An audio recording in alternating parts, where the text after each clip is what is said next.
Bihar BJP के नए प्रदेश अध्यक्ष दिलीप जायसवाल आज पार्टी कार्यालय पहुंचे और पार्टी कार्यालय पहुंच करके बीजेपी के सभी प्रकोष्ठों के पदाधिकारियों से मुलाकात की और उनके बारे में जानकारियां ली। इसके साथ ही उन्होंने सभी प्रकोष्ठ के पदाधिकारियों को कई तरह के निर्देश भी दिए हैं।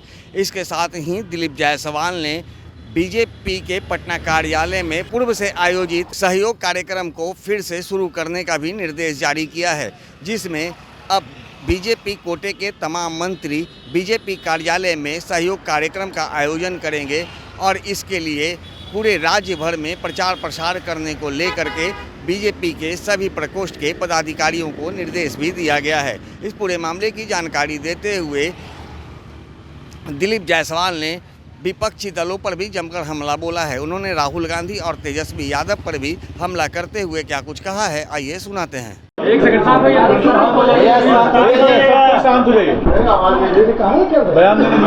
अध्यक्ष की जिम्मेवारी मिलने के बाद प्रदेश के सभी पदाधिकारी और मोर्चा के सभी प्रदेश के अध्यक्ष के साथ मेरा ये परिचयात्मक बैठक था और परिचय के उपरांत अभी जो केंद्र और प्रदेश की ओर से भारतीय जनता पार्टी की जो कार्यक्रम चल रहे हैं उसकी समीक्षा मैंने किया। भारतीय जनता पार्टी पूरे दुनिया में सबसे बड़ी राजनीतिक पार्टी है, राजनीतिक दल है और हमें बहुत ही गर्व है कि हमारे साथ जो टीम के पदाधिकारी हैं वो बहुत ही अनुभवी और जिम्मेवार पदाधिकारी हैं। इसका फ़ायदा अध्यक्ष होने के नाते मुझे मिलेगा और हम संगठन की पार्टी हैं।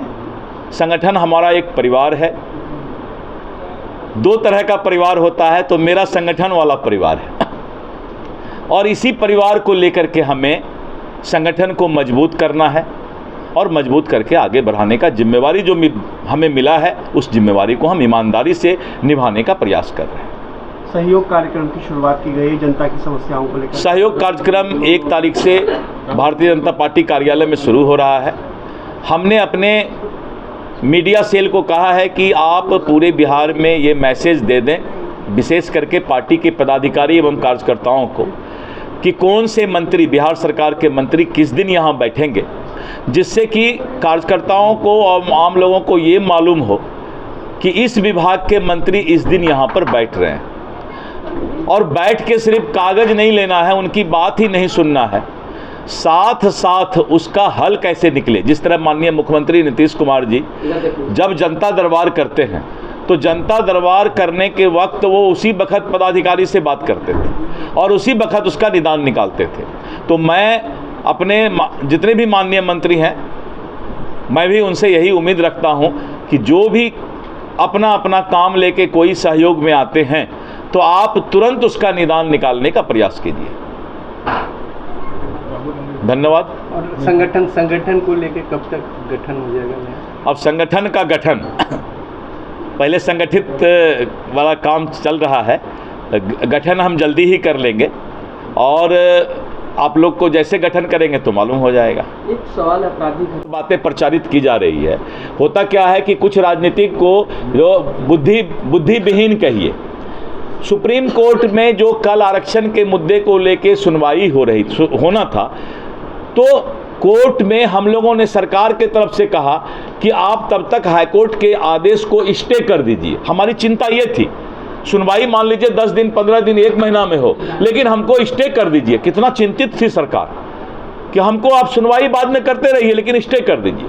कोर्ट का कहना हुआ कि हम सितंबर में सुनवाई करके तब इस पर अपना फैसला लेंगे। तो ये तो हमारी चिंता है कि हम स्टे तक भी चाहते थे कि तब तक के लिए स्टे हो जाए, लेकिन सितंबर में सुनवाई होगा। जब सुनवाई होगा तो उसमें जो है सरकार अपना पूरा पक्ष ताकत से सुप्रीम कोर्ट में रखेगी। सारे एडवोकेट जितने भी हैं सबको हम खड़ा करेंगे और खड़ा करके जो पिछड़ा का न्याय मिलना चाहिए, जो ये आरक्षण का न्याय मिलना चाहिए, वो न्याय मिलेगा।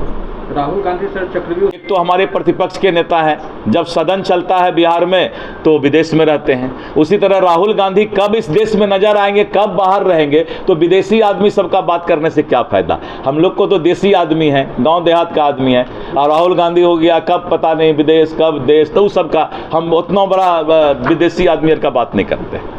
ठीक है, धन्यवाद। तो जैसा कि आपने सुना, दिलीप जायसवाल ने कहा है कि पहले भी बीजेपी कार्यालय में सहयोग कार्यक्रम आयोजित किए जाते थे, लेकिन पिछले कुछ महीनों से यह कार्यक्रम बंद हो गया था। लेकिन अब 1 अगस्त से इसे पुनः चालू किया जाएगा और इसके लिए बीजेपी कार्यालय में सारा शेड्यूल भी जारी कर दिया गया है।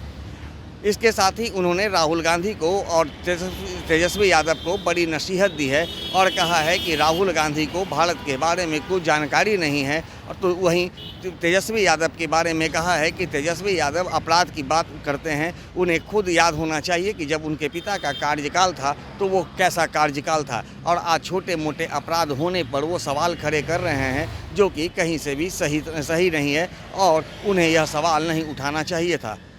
दर्श न्यूज़ के लिए ज्ञानेंद्र की रिपोर्ट।